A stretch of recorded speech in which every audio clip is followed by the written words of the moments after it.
The SSR74, our first AKHE, and I know you guys have been teased with this product for way too long actually. I think we teased it in IWA 2023, which, man, that's a long time ago. Almost kind of embarrassing.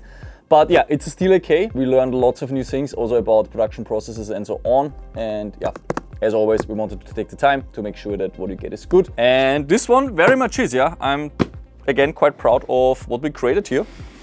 And I think it stands quite strong in the market. But in any case, I want to show you in this video what I do before a game.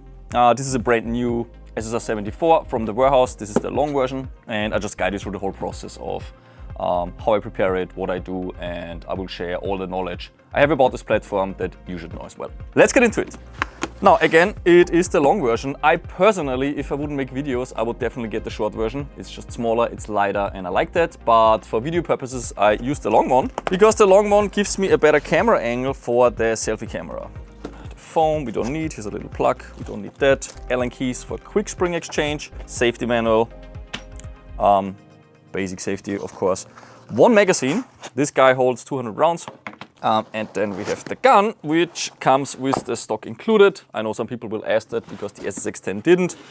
This one does. The box, it has a carry case, by the way, so you could reuse it, up to you. I personally don't.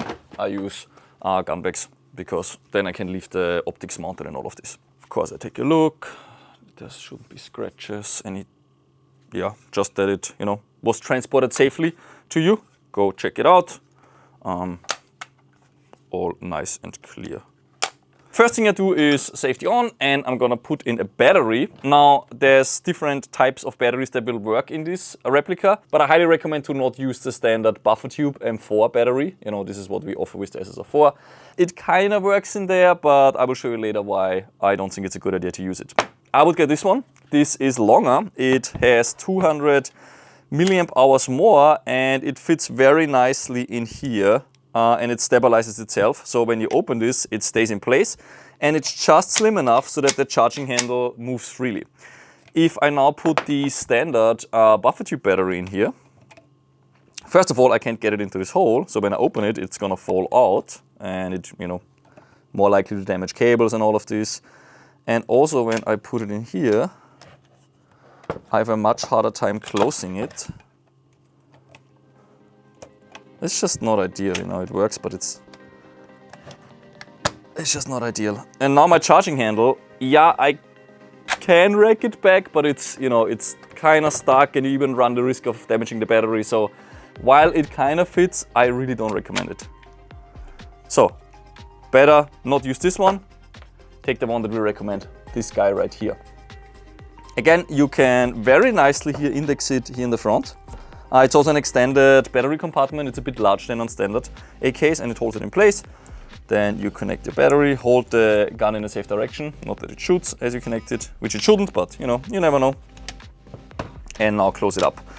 Now also, I can already tell you when you push in this button, this is very typical for AKs. If you push this in, maybe this lifts and you're still pushing and then you push it too deep and this flies out. In case that happens, yeah, these parts are just gonna fly around, maybe the spring comes off.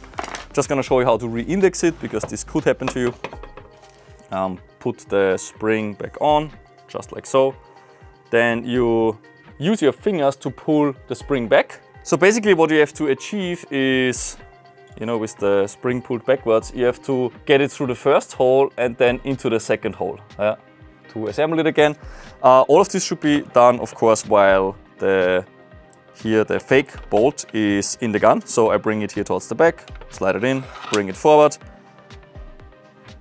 Then I put the rod into the hole, make sure that it also hits the second one. You just have to wiggle a little bit, make sure to get it in. There we go. And then you put it into this, dovetail style mechanism here. So you just push it down here, let go, and now it's in. I can show this a bit more up close. There you go, just push it in and there we go. Good, battery is connected. As you connect it, it beeps 3 times. There we go, means ETU recognized a 3-cell battery, a 3S LiPo. And then you just close the top cover. To open it, push the button. To close it, just give it a bit of a bump. It's in a case, so you can handle it quite roughly. However, as you do this, make sure the cables are not, you know, kind of out somewhere, and then you close it and then you damage the cables. So make sure the cables are nice and tidy on top. Look on both sides, close it, there we go. Now a case have a couple body pins which you want to make sure that they're all the way in. One of them is the hinge pin right here. So that's this pin. Right now it's in a perfect position. In case this ever moves out in either way, you can just, you know, take a look, use any tool really, I don't know, screwdriver, push it into place. And if this moves on you, you know, maybe after 1 year or 2 and this starts moving a bit too much, you can push out the screw, put a little screw glue on it, you know, the medium strength Loctite for example works, push it back in and it's gonna stay in place. All right, now let's shoot the gun. Point it in a safe direction. There might be a beam inside because customs may have checked it, maybe it's still from the factory when they tested it. There we go, nice and snappy. Now this SSR74 is legal in Germany. It has the F mark on it, meaning it's semi only. If you are not in Germany and you got this gun, you of course have the full auto function here. I only have semi, and here also semi. Why would I do that? Well, I play a lot in Germany and I mostly run it on semi anyways. So yeah, I decided to go for this one. So I can travel through Germany and all that without getting into trouble. But if I would have the full auto variant, you can actually program it. You can adjust the pre-cocking level. And I'm gonna show that to you on a different gun, just so you saw it. Here we go, that's a highly customized one. And this one can do full auto.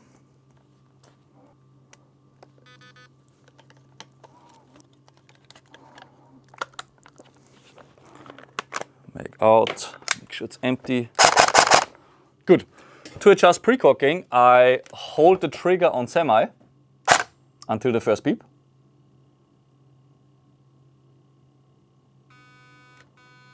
I wait for 3 beeps. 1, 2 beeps, 3 beeps. Now I hold it.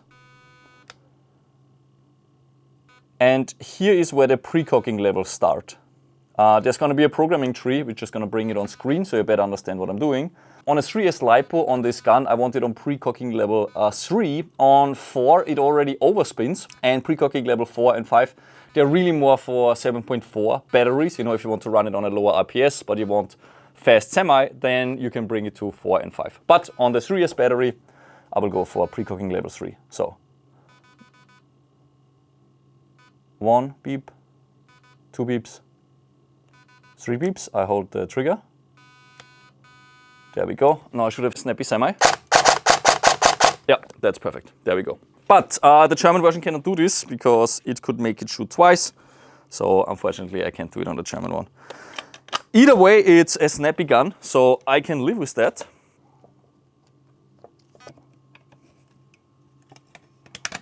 And now before shooting the first BBs through it, I already want to clean the barrel. Because with this dry firing, you know, maybe some of the oil got into the barrel. There will always be a bit of excess oil because, you know, a gearbox must be lubricated to a degree for basically for a long lifetime. For this I will get the barrel cleaning rod, which should still be in here. Totally forgot about that thing.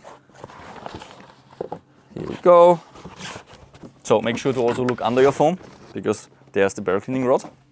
For this I will take the maintenance kit. You can also use, you know, just normal tablecloths, any tissues really, but I personally like these here a lot because they don't leave little pieces in the barrel, little pieces of tissue. They're a bit stronger, you know, they don't rip that easily. So just cut it into a shape like so. That should be just enough. Fold it, put it through the little opening. Now open the fake bolt and bring the hop up to 0. So you will see the number 0 and the little arrow. And that's the position you want to clean your hop up in.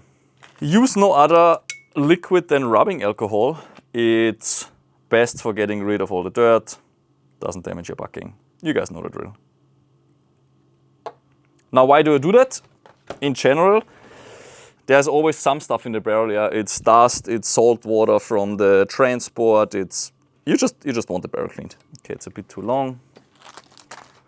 If you can't get it in, it means it's a bit too long and it gets stuck on the wider shoulders here of the barrel cleaning rod.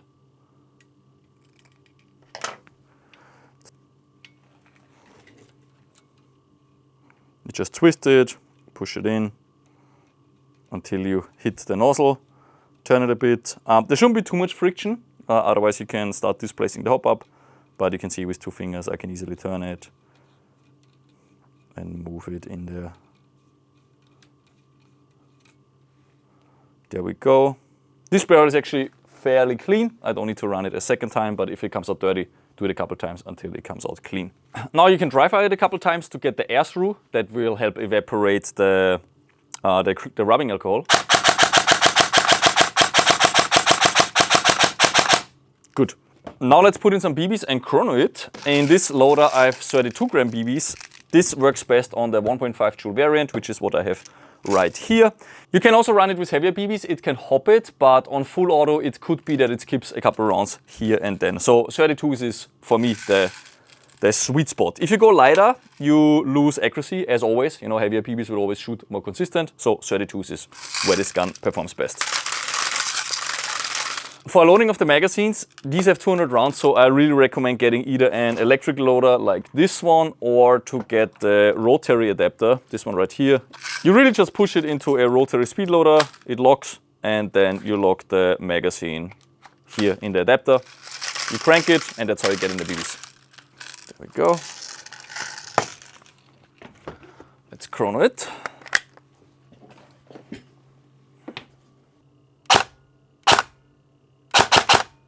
Okay, I am at 1.37 joules. I want a bit more out of this gun, so I'm gonna put a different spring into it, a slightly stronger one. You can also add an FPS adjuster ring. You can play it as it is, but you know, I personally like to be at the very, very edge of what's allowed. That's 1.55 joules for the game that I'm going to, and that's where we're gonna bring it. The spring exchange is fairly easy on this replica. You just remove the stock, and you can even do this with the included tools, so you don't even need a toolkit for it. You just take off the stock.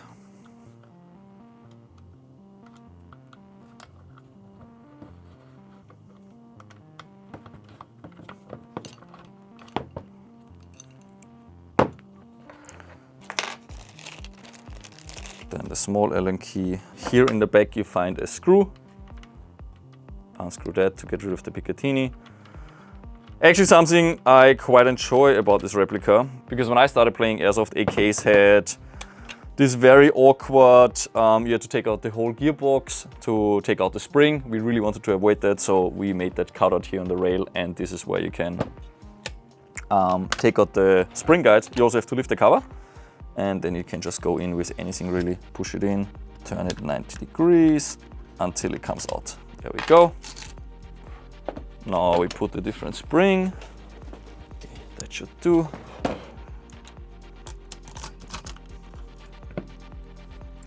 On the spring guide you have locked and unlocked written on it, and when you look at your replica like this, you want to read the locked horizontally. That's the intention of this, meaning that the lugs are perfectly in place and you didn't put them into an awkward like 45-degree position or something like this. So put that in.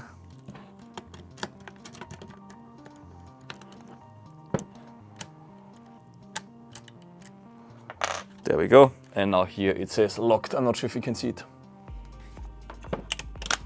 Now I will put the hop-up setting to level 8, because that's where I remember that it hops kind of straight. Of course, this influences your power, and at the chrono station at the field, you know, they measure at the set hop-up where you shoot flat, so that's why I said it. You can shoot the replica just like that. You don't have to put the parts back on. All right, let's try. And only once I'm where I need to be, I will close it up. Okay, 1.52, that's good enough. So now I close it up, just put that Picatinny rear piece back on. Really make sure your spring guide is in the correct position. Bring up the dust cover, put the rail segment there and screw it back in.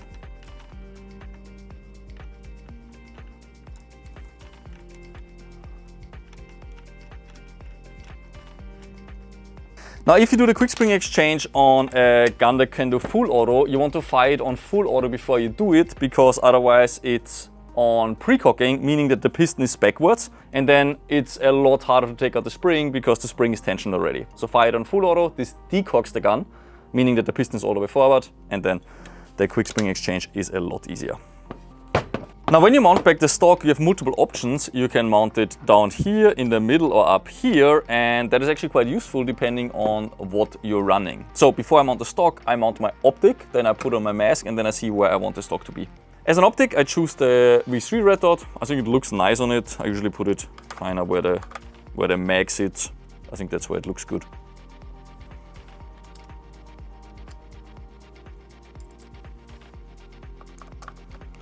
Generally speaking, you can use a quite low sitting red dot on the AK because you have such a drop from the rail to the actual stock, not like on an M4, that you can get away with it even with a face mask. So even such a low sitting red dot, which I would never run on an M4, I can actually run it on an AK. I will put the stock on the lowest position, so this is how you get it out of the box, but I'm gonna put it one section lower, that would be right here, and that should give me enough space to run the red dot this low. And generally I like my red dots to be low because you don't run into these awkward moments where your optic looks over cover and then you shoot and then you shoot into the barricade. That does happen. And it's just very annoying. So there we go. Now it's all the way down and I have quite a drop, as you can see. I will try this now with the worst case. I'm not gonna run that, but just so you can see that it's possible. With a dye mask, I can actually still aim through that optic. So it's still a decent looking gun. I don't need an awkward M4 dropstick adapter on it, and I can still, you know, just run it like so with a paintball mask. I am, however, gonna run the magnetic mask, which I know you guys are bugging me about when that's coming out, and it's already mass production, but we don't have it yet. It's too low actually for me to stock. So I'm gonna bring it up one section, so basically how it comes, that's how I'm gonna run it. Also, by the way, if you don't like that stock for whatever reason and you want to put a different stock on, well, it's Picatinny based, so you can put something like a SIG MCX style stock on it, or on this one, for example, we put it's still the same folding hinge actually, but we put the Maple Leaf skeletonized buffer tube on it and an SSR4 Mark II stock. So if you want length adjustment and the possibility to fold your stock, this is actually possible and you don't need to replace the hinge even. So the hinge you already have, you just have to replace this rear part. There's one screw, you unscrew that, and then you can take off this section and put on the SSG10 A3 stock, skeletonized buffer tube. You can also put on, well, this stock obviously, the one it comes with. I think these are most of your options. And then here you can put on whatever you want, right? You can put on a DMR stock, you can put on a minimalist stock, really whatever you like. I'm gonna keep the standard stock, however. I think it looks really nice on this replica. There we go. Let's talk about how to adjust the hop-up on the 74, because it's not as intuitive as on an M4, and not because of the rotary hop-up, that's very easy, but how do you access it actually? I found it a bit awkward to do it, to do it like this and then with one hand, and then you cannot read the numbers. What I like to do is I like to bring it in. I use my left hand to go under the magazine, and with the thumb I bring it back and just hold onto the rifle here on the trigger guard.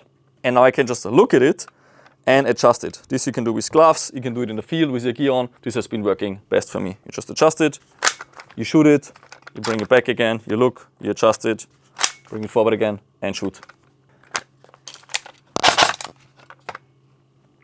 Then next we have sling attachment and magazine carrying. For the sling I run it 1 point, or that's how I've been running it on the last couple games. So I use our assault sling, but any QD sling that's 1 point will work, and I just run it like so. I bring it here into the QD point on the stock, so I can run it right-handed, I can do my shoulder transitions and all that stuff. You can also run it 2 point, but for this I recommend to put a QD point in the front. You could also bring one of the QDs here into the back and this one to the front. I personally wouldn't run it like this. It gives you more stability, but your transitions are gonna be a bit more awkward.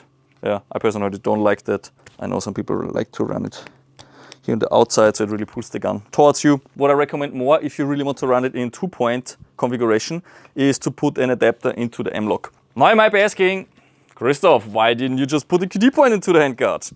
And the answer is, I think it didn't look good actually. We did it before and we basically put, you know, the round spot here for the QD, and it kind of broke the optic of the gun. I just really didn't like it, and we said, you know what, no QD in the rail, because many people are gonna run this 1-point, and the ones who want 2-point, yeah, they can just mount the QD. And this is why we have now a very beautiful handguard that just looks very continuous, and it doesn't have that, what I feel is kind of ugly as a QD point. Yeah, that's just my 2 cents. I know it's very subjective, but that's what we went for. So here is the option with the QD on the side. So again, now I can just put one side onto the stock, here on the outside, so it pulls it towards me, and then I bring the second one here in on the adapter, and I can run it just like so, adjust my length and all that. Yeah, there we go. That's your 2-point option. Next I want to talk about carrying the magazines. Now, AK magazines are just different in form factor to M4 magazines. So it actually might not fit your M4 magazine pouches. Here we have a couple of M4 magazine pouches that we're offering. This is the one with the hard insert. And on this one, it's a bit awkward, yeah? You have this latch here in the back and it kind of, you know, stops it from being inserted. You can wiggle it in, but yeah, I don't know. I'm not a big fan. I think in a stress situation, that's gonna be really terrible because you're not gonna be able to re-index your mag. On the elastic AR mag pouch, it works a bit better. Also not perfect, yeah. It can also happen that it just kind of gets, you know, it just doesn't want to go in. It's a bit bigger.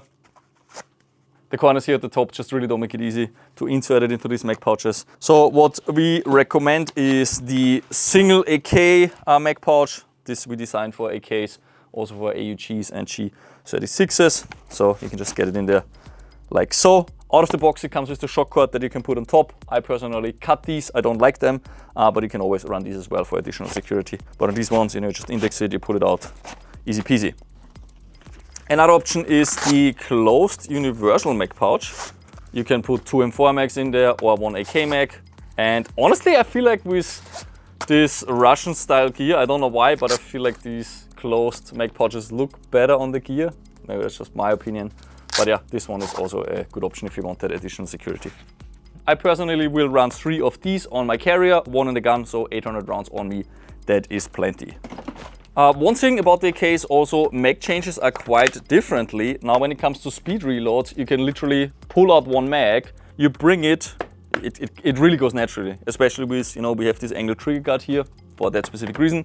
You just run it here, you put it in, and there we go. So speed reloads are really quick, really intuitive, and you know, you don't need any fine motor skills. It's very easy. Pull it, go, and just push it back in. Tactical reloads, also quite easy. Just bring the mag here, pull it, bring this one in, and re-index your magazine.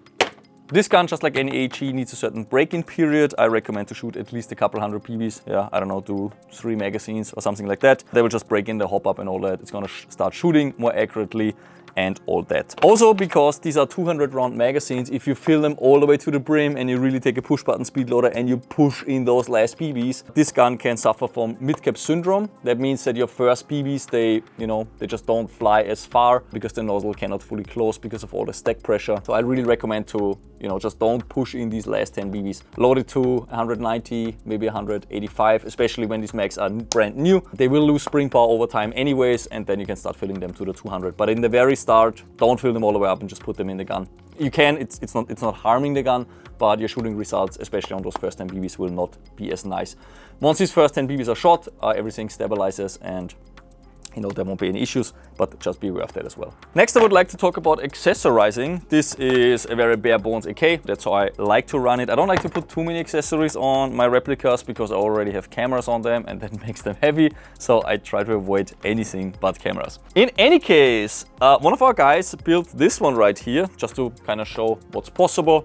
Let's go through it. Skeletonized buffer tube stock on the standard folding hinge. So that's the hinge that already comes with the gun. SSR4 Mark II stock, but you can put anything on it. The Alcan clone looks good on it. I don't know, kind of fits the vibe of this replica. The QD adapter, hand stop, rail protector here on top, so it's nicer to grip. some form of light and laser box. Fits really nice on this one because you have this, drop. You can still put a low sitting sight and look over that light and laser module. You can also put a zoom cam here, works really well. Here the flashlight on the side, so you can illuminate your targets. Suppressors are also an option. However, here you have to be careful because we actually made the mistake to show it in the product video with the big suppressor. However, and that's not ideal, yeah, I talked to the guys already. This one is slightly too big with the gas adjustment knob. You will see that as I turn this in, here the gas adjuster starts turning as well. It's actually scratching the suppressor and it's slightly resting on that part, meaning that it tilts down the whole suppressor. Not ideal, yeah? You want perfect alignment on the suppressor and it's not ideal here as it is right now. So either you remove that gas adjustment or you put a slightly slimmer suppressor. Really any suppressor in our portfolio will work except for this one. This one is just slightly too big. Either remove that knob or you can also put some, I don't know, one washer or a couple timing shims between the barrel and the suppressor and it's gonna be all fine. I will just get a smaller suppressor really quick. This is the fast detach one that fits perfectly. You will have to put your gas adjuster here into the horizontal position so that it clears it fully.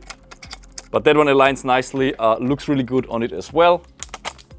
Then another option is here the integrated suppressor.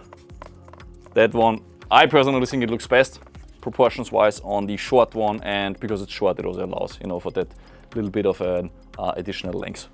I think that's how I would run it if I wouldn't run cameras. Alright, that was the game preparation for the SSR74. We are glad that it's finally out and that we have this staple in our lineup. It is a very popular model. I mean, aka Gs in general, you see a lot on the field. So we really wanted to have one as well. Let me know in the comments how you would like this model to evolve. It's an AK, we can put different stocks on it, different lengths, we could put a brushless motor into it, make different magazines. So let us know what you would like to see next. We're gonna read those comments and the next innovation of this platform is gonna come soon, of course. Hope you guys enjoyed the video. You can head to the main channel. You're gonna see a gameplay there of Chet and me playing together at a radio base. There's drones, there's all of this madness. It's quite a cool gameplay, so go check it out.